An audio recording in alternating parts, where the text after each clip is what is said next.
Dans le livre d'1 Pierre chapitre 1, le verset 16, la Bible dit « Vous serez saints, car je suis saint ». Et c'est Dieu qui parle.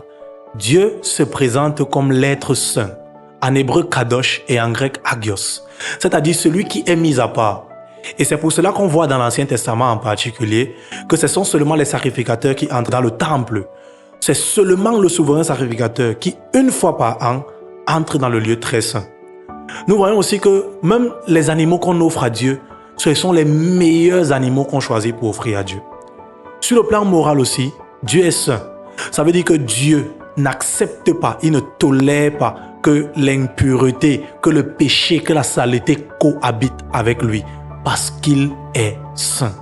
Lorsque Dieu se présente donc comme l'être saint, Dieu se présente donc comme l'être là qui est séparé du mal et ainsi séparé des humains parce que quelque part nous sommes des pécheurs.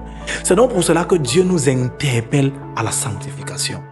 La sanctification, ce n'est pas un état, mais la sanctification, c'est une marche. Chaque jour, nous cherchons à ressembler à notre Créateur qui lui est sans péché et qui ne tolère pas le péché. C'est donc parce que Dieu ne tolère pas le péché qu'il est capable de frapper ceux qui pêchent parce qu'ils ont décidé de vivre dans le péché. Nous devons donc chercher chaque jour à être saints comme notre Père lui-même est saint. Je vais donc prier pour quelqu'un en ce moment qui croit qu'il faudrait qu'il vive dans la sanctification. Nous allons prier. Seigneur éternel, dans nos marches de chaque jour, nous tes enfants, nous avons de la peine à rester dans ta parole, à faire ta volonté.